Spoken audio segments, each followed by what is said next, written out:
여러분들 행복하시나요? 또 아니면 묻고 싶습니다. 어떻게 하면 우리 행복할 수 있을까요? 네.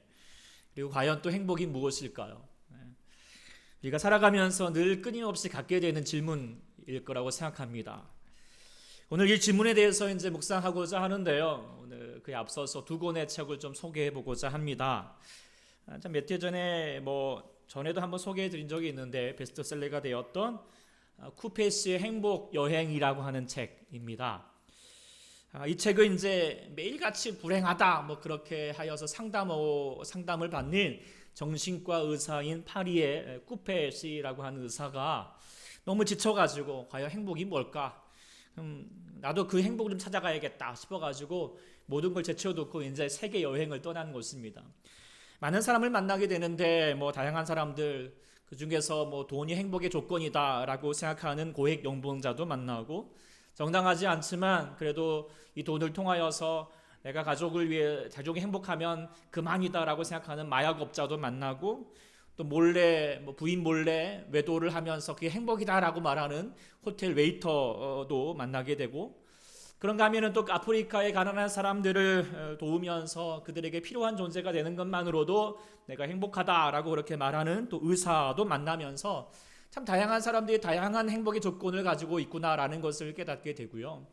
그러다가 또 한편은 노상강로를 만나면서 그 생사의 갈림길에 놓이는 상황을 겹치면서 살아있다는 것만 해도 참 감사한 일이구나, 행복한 일이구나 라고 말하기도 하면서, 어쨌든 이 책의 결론은 무엇인가? 행복은 뭐냐? 멀리 있지 않더라. 바로 지금 이 순간이 행복할 수 있다. 그러면서 이렇게 말합니다. 행복한 순간들이 모여서 삶의 전체를 행복하게 만드는 것이지, 행복한 미래를 꿈꾸면서 현재를 버티는 것은 어리석은 삶이다 라고 그렇게 얘기하고 있는 거예요.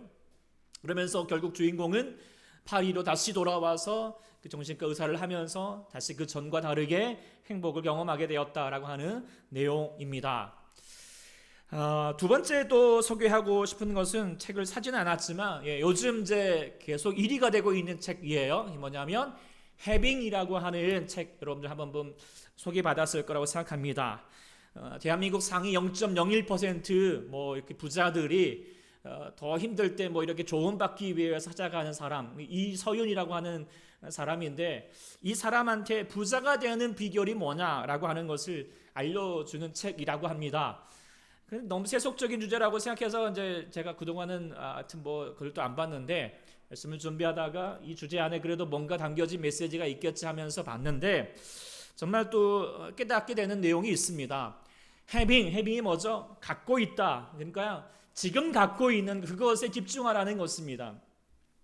그래서 갖고 싶어하는 거, 원하는 거, 그런 현재 없는 것들에 마음 뺏기지 말고 지금 내가 현재 가지고 있는 것에 대한 느낌을 가지라는 거예요.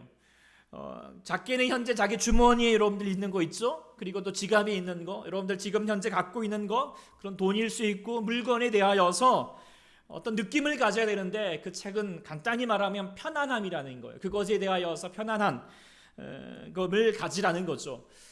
그래서 그 책 앞표지에 보면은 이런 글귀가 있습니다. 뭐라고 말을 하냐면, 부자여서 마음이 편한 것이 아니라 돈에 대하여 가지고 있는 편안한 마음이 그들을 부자로 이끈다라고 하는 말이에요.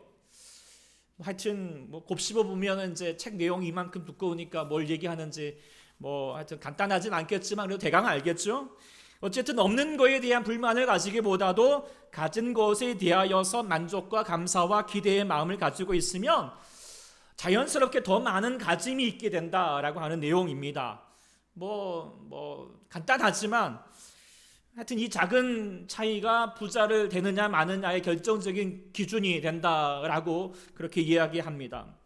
그런데 이 책의 이제 두 책의 내용들의 행복의 기준이 물론 어떤 유물론적인 사고의 관점들을 가지고 있다라고 하는 것이 한계 있지만, 그래도 주제는 대동소이합니다. 행복이라고 하는 파랑새는 어디 있나요? 결국 멀리 있지 않고 바로 우리 가까이에 있다라고 하는 것이지요. 지금 여기에 있다. 그리고 지금 현재 내가 어떻게 생각하느냐에 따라서 행복과 불행이 결정된다라고 하는 이야기입니다. 오늘 제가 이제 이 말씀 이렇게 묵상을 하면서도 동일한 메시지가 있다라고 하는 것을 깨닫게 되고요. 아니, 더 나아가면 더 한층 고차원적이고 더 삶의 근본적인 행복의 비결을 우리가 깨달을 수 있게 되는 말씀이다라고 하는 것을 이제 깨닫고 여러분들과 같이 나눠보고자 합니다. 신명기 말씀 계속 말씀드리지만 이 신명기는 크게 세 부분으로 나눌 수 있습니다. 그것은 바로 1장부터 4장까지는 과거에 관한 내용이고 15장부터 26장까지는 현재, 그리고 27장부터 지금 마지막까지는 미래에 대한 내용을 과거, 현재, 미래로 나눌 수가 있는데 이 세 부분 중에서 가장 중요한 부분이 어디일까요? 가장 많은 분량을 차지하고 있는 현재에 관한 내용이에요. 물론 지난번에 순종하면 복이고 불순종하면 저주다라고 하는 미래의 삶을 이야기했지만 그것도 뭐예요? 지금 현재 말씀에 대해서 어떤 태도를 가지냐에 따라서 그 미래가 결정되는, 그래서 결국 현재가 중요한 것이지요. 오늘 본문도 이제 마찬가지인데요. 33장은 모세가 이제 마지막 임종을 앞두고 맞이하기 전에 느보산에 올라가기 전에 이스라엘 백성들을 향하여서 그 백성들 한 지파 한 지파를 향하여서 정말 마음을 다하여서 유언적인 축복의 내용을 전하고 있는 내용입니다. 이 내용이 창세기 49장의 야곱이 이제 12 자녀들 향하여서 얘기하는 내용과 비슷한 것 같지만 어쨌든 그래도 삶의 자리는 다른 내용이고 그러나 마음은 같을 것 같았습니다. 모세가 한번 생각해 보십시오. 꿈에 그리던 그 가나안 땅을 들어가고 싶었으나 자신의 실수와 하나님의 또 만류로 말미암아 못 들어가게 되지만 그래도 이스라엘 백성을 마음을 다하여 지금까지 120년 동안에 수고하였던, 그리고 정말 고생하면서 같이 이곳까지 있었던 그 이스라엘 백성들을 생각하면서 지금 축복의 메시지를 전할 때 마음까지 가진 것은 다 하나겠죠. 뭐겠습니까? 여러분들도 마지막에 자녀들에게 축복하면 어떤 마음이겠습니까? 결국 그 자녀들이, 그리고 우리 이스라엘 백성들이 행복하기를 원하는 것 아니겠습니까? 잘 되기를 원하는 것이겠지요. 정말 앞서서 저주의 말씀을 전하기도 했지만 그것은 저주 받으라는 것이 아니잖아요. 저주의 삶에서 있지 않고 너희가 복된 삶을 살아가기를 원한다라고 하는 그런 아비된 심령으로 지금 모세는 지금 이렇게 축복의 유언을 남기고 있다라고 하는 것이지요. 실제 내용도 33장을 보면 그렇습니다. 물론 32장의 모세의 노래라고 하는 내용은 좀 저주의 내용이 남겨져 있지만 그러나 이에 반하여서 33장은 모두 다 축복에 관한 내용입니다. 그래서 루벤 지파는 사람의 수가 많아지기를 축복한다. 유다 지파는 하나님의 음성을 듣고 대적을 치는 지파가 되기를 원한다. 레위 지파는 재상이 풍족해지고 그의 손에 일들이 받으시길 원한다. 베냐민 지파는 하나님의 사랑과 보호를 받고 요셉은 산물과 자손이 번성하고 위엄 있기를 원한다. 그러면서 그까지 아셀 지파까지 이렇게 한 지파 한 지파 축복해 갑니다. 그리고 나서 지금 이 모든 축복의 말씀을 한 지파 한 12지파를 다 전한 다음에 다 맞물이는 모든 지파를 이스라엘 다 아울러서 지금 정리하면서 하고 있는 말씀이 바로 오늘 26절부터 29절까지 말씀이죠. 그런데 그 중에서도 가장 마무리 되는 마지막 말씀이 되는 29절이 참 중요한 것 같습니다. 마치 이 말씀은 정말 축복의 방점이고 또 활용점정이라고 말할 수도 있을 것 같습니다. 자, 그 말씀을 다시 한번 우리에게 눌려지는 말씀을 생각하고 다시 한번 읽어봤으면 좋겠습니다. 시작. 이스라엘이여 너는 행복한 사람이로다. 여호와의 구원을 너같이 얻은 백성이 누구냐? 그는 너를 돕는 방패시요 내 영광의 칼이시로다. 내 대적이 내게 복종하리니 내가 그들의 높은 곳을 밟으리로다. 아멘. 좀 더워서 좀 선풍기 좀 트겠습니다.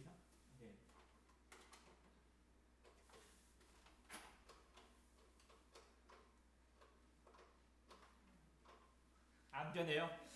네, 자 열받지만 그래도 아주 행복한 마음으로 전하도록 하겠습니다.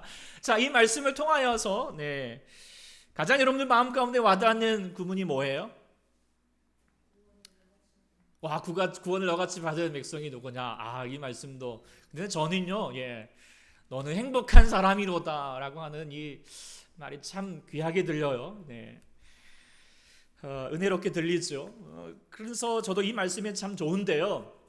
근데 듣기는 참 좋지만 한번 잘 묵상해보고 나에게 적용해보기에는 그렇게 쉬운 게 아니다 생각하게 됩니다.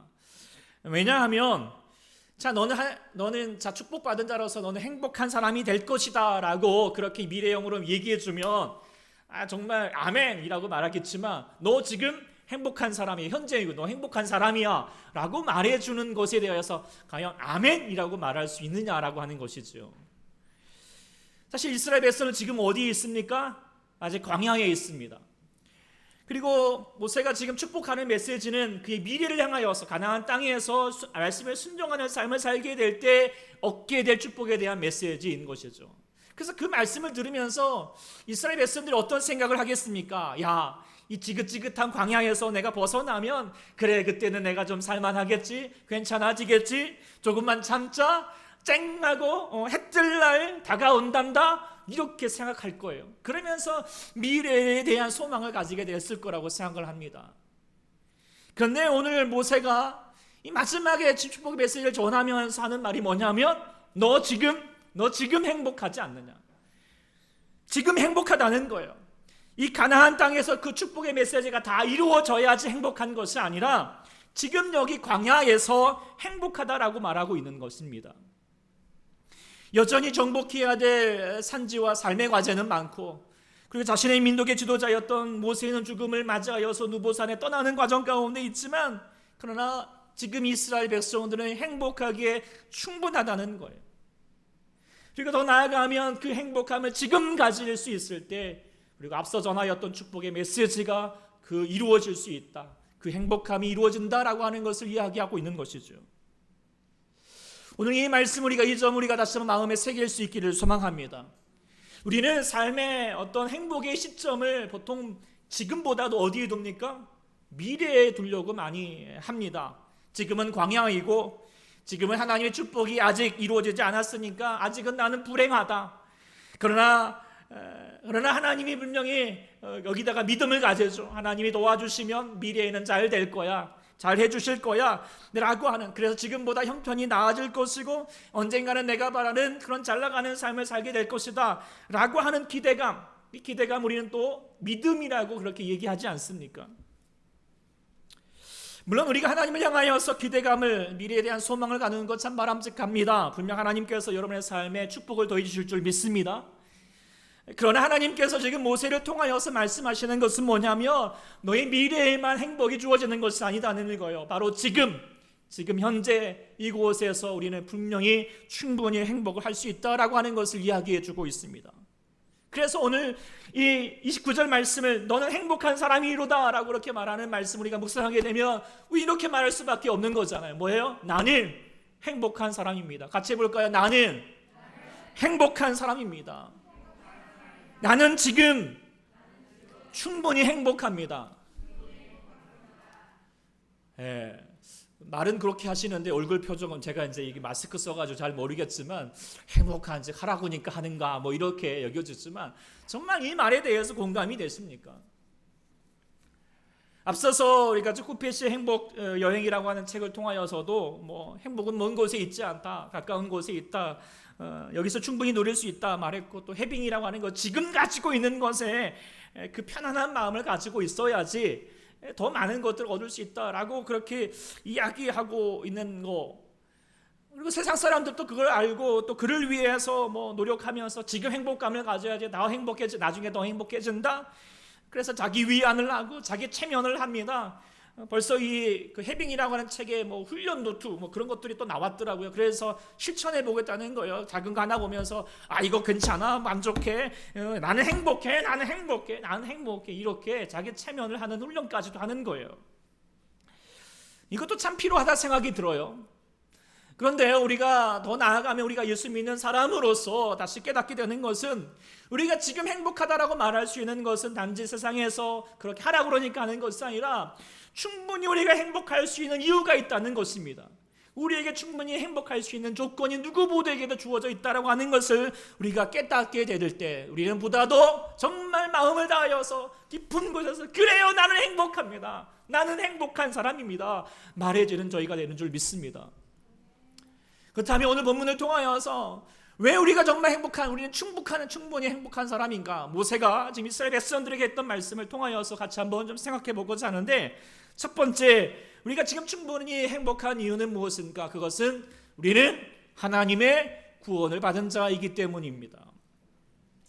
29절에 분명히 말했습니다. 이스라엘아 너는 행복한 사람이로다. 그 다음에 뭐라고 말합니까? 여호와의 구원을 너같이 얻은 백성이 누구냐? 라고 그렇게 말하고 있죠. 실제로 이스라엘 백성들이 애굽의 종살이 가운데 살고 있지만 하나님의 강력한 역사로 말미암아 그들을 구원하여서 주의 백성 되게 해주셨습니다. 그리고 하나님의 나라로 지금 이루어가고 계십니다. 우리는 더 정말 귀한 은혜, 구원의 은혜를 얻었지 않습니까? 저로 말미암아 죽을 수밖에 없는 저희가 예수님의 공로로 말미암아 저 사망 권세에서 벗어나서 저 천국을 사모하고 하나님 나라를 이뤄가고 있는 우리 모두 되고 있는 것 아니겠습니까? 그래서 우리는 예수 믿고 나아가면 우리에게는 하나님 나라가 보장되어 있다라고 하는 것이죠. 이것이 얼마나 큰 이유가 행복의 이유가 되는지 정말 우리가 모르면 잘 모르겠지만 생각하면 생각할수록 너무 좋은 거예요. 행복은 돌아보면은 끝이 행복해야지 진짜 행복이잖아요. 그렇죠? 그래서 엔딩이 어떤 엔딩이 돼야 돼요? 해피 엔딩이 되어야지 그게 진짜 희극이잖아요. 행복한 거잖아요. 그런데 아무리 중간에 전개는 좋은 일이 있더라도 마지막에 끝이 좋지 않으면 뭐예요? 그것은 비극이다라고 그렇게 얘기하지 않습니까? 제가 학창시절에 교과서를 통하여서 읽었던 책 중에, 이야기 중에, 소설 중에 가장 인상 깊었던 것이 있다면 그것은 현진건의 운수 좋은 날이라고 하는 짧은 소설이에요. 아마 아는 분 있을 것 같아요. 여기는 이 소설은 이제 동서문 안에서의 인력거꾼을 하고 있는 김첨지의 하루의 일상을 담긴 내용이에요. 그날따라 이렇게 비가 추적추적 내리는 거예요. 그럼 인력거꾼에게는 아주 그냥 돈벌이하기 좋은 날이거든요. 그러니까 정말 아침부터 나가가지고 정말 그날따라 또 정말 손님들 잘 만나가지고 쏠쏠하게 돈을 벌었지요. 저녁이 되어가지고 병든 아내가 그래도 좋아하는 설렁탕 한 그릇을 사가지고 집을 딱 들어갔는데 어떻게 됐습니까? 이미 아내는 죽어 있었어요. 그러면서 그 소설 마지막에 김첨지가 했던 말 참 유명하죠. 뭐라고 대사가 되어 있냐면 설렁탕을 사다 놓았는데 왜 먹지를 못하니 괴상하게도 오늘은 운수가 좋더니만. 이야기 제목이 운수 좋은 날이지만 운수 좋은 날이에요? 아니잖아요. 끝이 좋지 않으면 운수 좋은 날이 아닙니다. 운수 없는 더럽게 없는 날이라고 될 수밖에 없겠죠. 끝이 불행하면 불행한 거잖아요.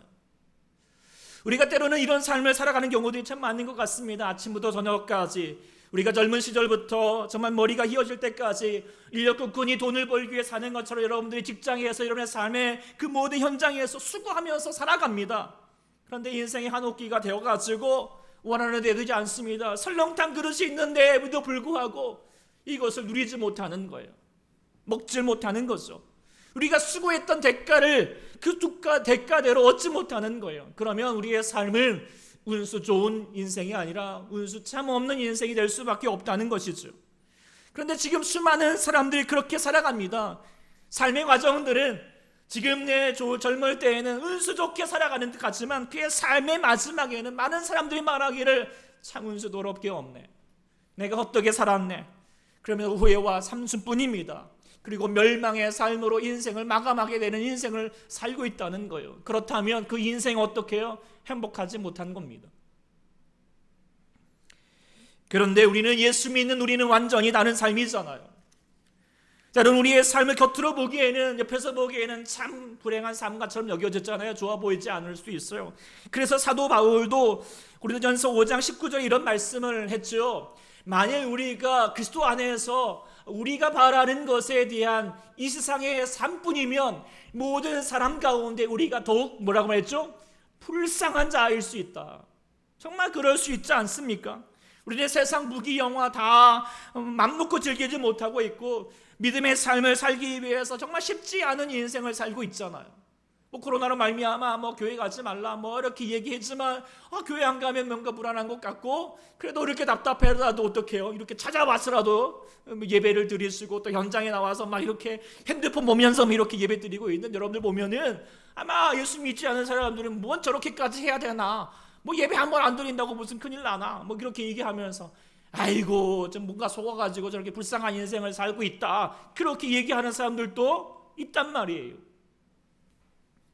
그러나요, 우리는 이렇게 할 수 있으면서 우리가 자신 있게 얘기할 수 있는 건 뭐예요? 마지막을 보자는 거예요. 끝을 보자는 거예요. 우리는 마지막이 뭡니까? 해피엔딩입니다.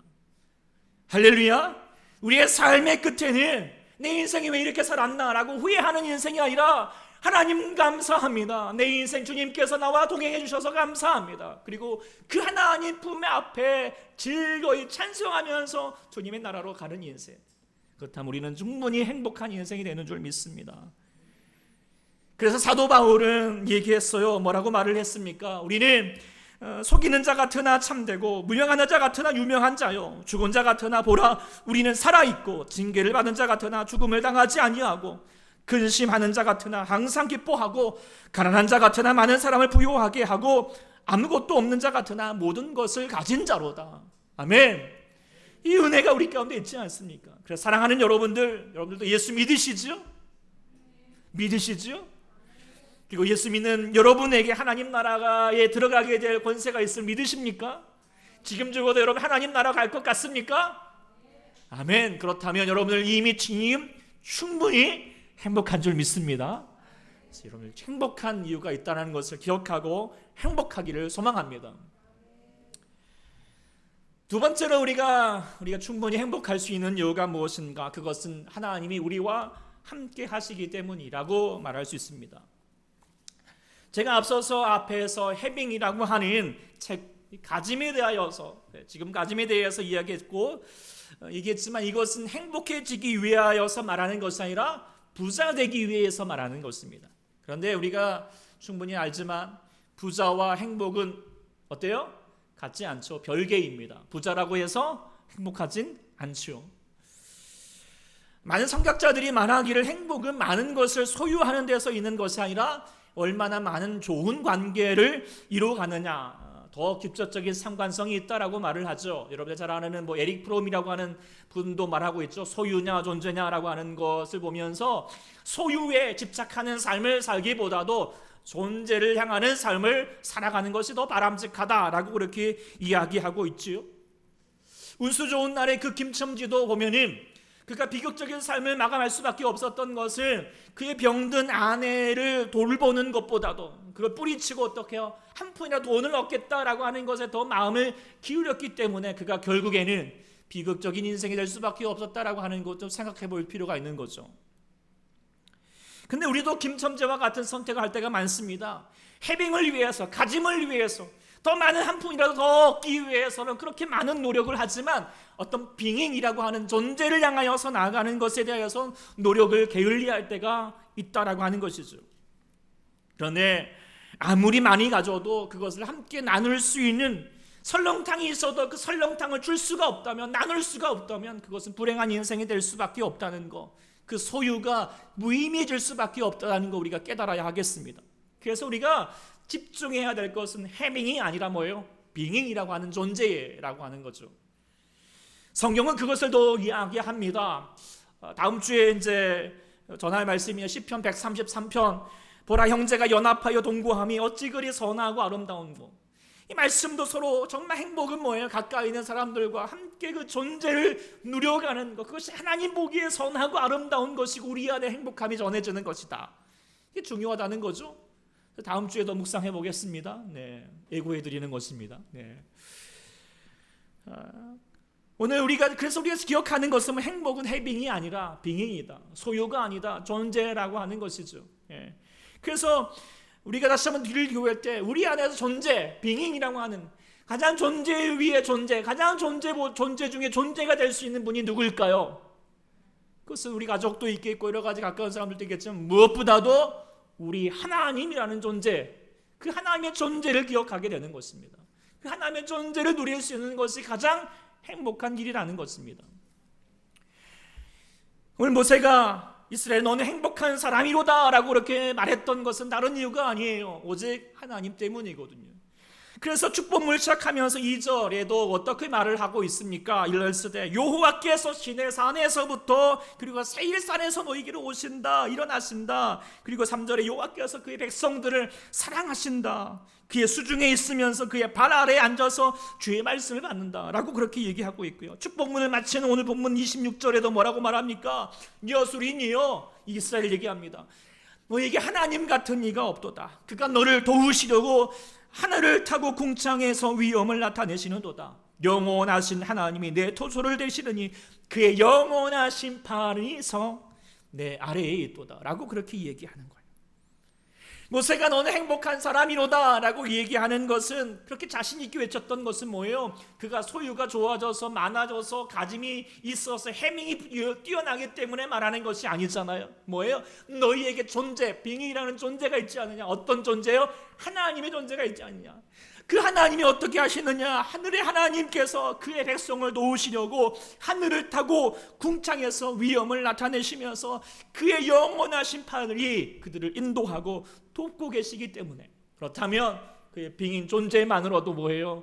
우리는 충분히 행복하지 않느냐라고 그렇게 말해주고 있는 거죠.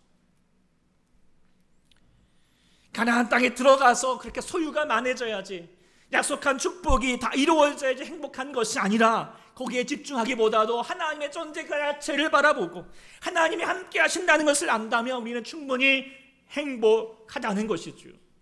다윗도 말했잖아요. 여호와가 나의 목자 되시니 이거 하나면 게임 끝입니다. 네, 내게 부족함이 없다, 아쉬울 것 없다, 세상 부러울 것 없다는 거예요. 그러니 우리가 정말 행복하기 위해서 관심을 기울여야 되고 노력해야 될 것은 뭐예요? 하나님의 존재 그 자체예요.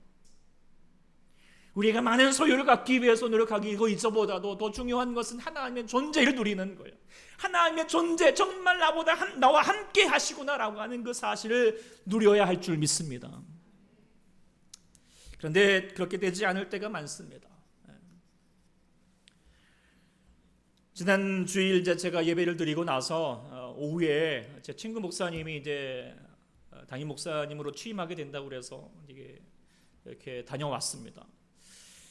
큰 교회는 아니지만 그래도 뭐 100명 가까운 성도가 모이고 또 담임 목회지 가는 게 어려운 시기에 그래도 담임 목사님이 되었으니까 다들 축하한다고 말했지만, 가까운 데 친구니까 이렇게 말하면서 저는 축하한다고 말을 못 하겠더라고요. 그래서 아이고 고생 좀 해라 뭐 이렇게 얘기를 했습니다. 근데 그도 그럴 것이, 제 주위에 목회하는 분들 돌아오면은 요즘 참 많이 목회하기 위해서 고군분투하고 있는 분들이 참 많습니다. 참 어렵게 감당하는 분들이 많습니다. 특히 지금 코로나 사태가 되어가면서 교계에서 하는 말들이 이제 교인들의 성도가 20에서 30%는 감소하게 될 것이다라고 얘기하고 있고, 또 문 닫는 작은 교회들이 부지기수로 늘어날 것이고 실업자가 된 목회자들이 넘쳐나게 될 것이다 이렇게 말하고 있습니다. 교회는 전도하기가 더 어려워지고 있는 것이 또한 사실입니다. 저도 그러한 암담한 현실에 마음에 참 진돌립니다. 우리 교회도 예외가 아닌 것 같습니다. 지금 여러분들의 신앙도 코로나 이전의 모습에 비해서 많이 약해져 있다라고 하는 거, 하여튼 저의 느낌인지 모르겠지만 꼭 그런 것만 같습니다. 그리고 전도지 돌리는 것도 하여튼 몇 번 제가 준비했다가 이 근처에 몇 번 돌리고 못 돌렸습니다. 전도하기가 쉽지가 않은 거예요. 올해 들어서 새 가족은 한 분도 없었습니다. 암담합니다. 그래서 제가 요즘 그냥 왠지 모르게 불안하고 스트레스를 받고 있다라고 하는 느낌을 갖게 되는데, 그 가운데 오늘 본문 말씀은 너는 행복한 사람이로다 이 말씀 묵상을 하면서 제가 계속 질문하는 거예요. 그러면 나는 정말 행복한가? 그런데 내가 자신 있게 행복합니다라고 자신 있게 대답하지 못하겠는 거예요. 제가 명함에도 예수 믿어 행복합니다. 그리고 제가 푸사에도 예수 믿어 행복합니다. 또 여러분들에게 계속 우리 예수 믿어서 행복해야 됩니다라고 그렇게 주장하지만 정말 때로는 우리가 행복하지 못한 것만 같을 때가 참 많습니다. 그러면서 말씀을 준비하면서 기도하면서 말씀 묵상하는 가운데에서 문득 주님께서 저에게 예전에 저희 은사가 저희들에게 해주었던 축복의 기도문이 생각이 났어요. 저희가 이제 이렇게 신대원 이렇게 졸업을 할 때에 신학도들 향하여서 마지막으로 목회기를 향하여 나아가는 그 신학도들 향하여서 축복하면서 전해졌던 기도문이거든요. 근데 아마 이제 그 교수님도 아마 그 정말 모세와 같은 마음이었다라고 지금 돌아보게 됩니다. 염려하고 기대하는 뭐 또 염려도 있고 또 기대하는 마음도 있겠지만 그래도 하여튼 행복하기를, 그래도 목회지에서 잘 돼가기를 원하는 마음인데요. 그분이 이제 독일에 있으면서 이제 찬송가 뒤편에 있는 그것을 한국말로 번역을 해가지고 우리들에게 다시 기도하면서 마지막으로 이렇게 축복하면서 기도해 주셨던 기도문인데요. 여러분들에게 다시 전해드리고 또 이따가 마지막에 축복기도, 축도기도는 이걸로 대신하고자 합니다. 그리고 이 말씀을 제가 묵상하면서 참 마음 가운데 많이 와닿았어요. 주님이 그대 곁에 계셔서 그대에게 바른 길 보이기를 바랍니다. 주님이 그대 곁에 계셔서 그대를 팔로 하나 지키시기를 바랍니다. 주님이 그대 뒤에 계셔서 못된 사람들의 나쁜 계획에서 그대를 보존하시기를 바랍니다. 주님이 그대 아래에 계셔서 그대가 떨어지면 받아주시고 돛에서 끄집어내시기를 바랍니다. 주님이 그대 안에 계셔서 그대가 슬퍼할 때에 그대를 위로하시기 바랍니다. 주님이 그대 둘레에 계셔서 남들이 그대를 덮칠 때 막아주시기 바랍니다. 주님이 그대 위에 계셔서 그대에게 복 주시기를 바랍니다. 이처럼 그대에게 은혜로우신 하나님이 복 주시기 바랍니다. 사랑하는 우리 성도 여러분, 정말 행복하십니까? 아니, 더 말씀드리고 싶다는 것은 행복하셔야 합니다. 무엇보다 지금 행복하셔야 합니다. 그래야지 더 나중에 행복해질 수 있습니다. 이것이 세상 사람들도 알고 노력하는 바입니다. 그런데 쉽지 않은 것이 사실입니다. 삶이 암담하고 무겁습니다. 어렵습니다. 나는 행복하다라고 그렇게 말하기가 쉽지 않은 것이 사실입니다. 그런데 오늘 말씀을 통하여서 조금나 우리가 돌아볼 수만 있다면 우리는 행복하기에 충분합니다. 우리는 하나님의 나라로 해피엔딩이 보장된 삶입니다. 그리고 무엇보다도 우리가 행복할 수 있는 것은 하나님이 여러분들과 함께 계시기 때문이죠. 그러니 우리가 세상 바라보지 마시고 지금 가진 것에 마음 뺏기지 마시고 억울해하지 마시고 시기하지 마시고 부러워하지 마시고 오직 우리가 주님만 바라볼 수 있기를 소망합니다. 주님이 나와 함께 계심을 성령님 안에서 누릴 수 있기를 간절히 소망합니다.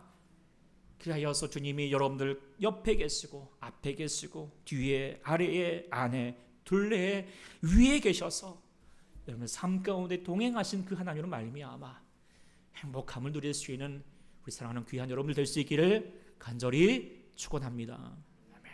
기도하겠습니다.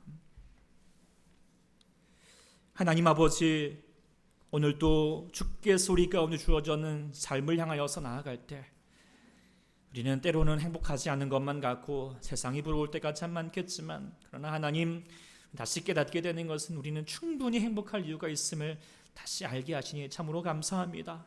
무엇보다 우리 가운데 하나님 나라를 이루어 주시고 우리 가운데 다시 한번 주어 주실 뿐만 아니라 지금 하나님 우리와 함께 계셔서 그 어디나 하늘나라 되게 하셨던 그 놀라운 은총을 얻게 하시니 참으로 감사합니다.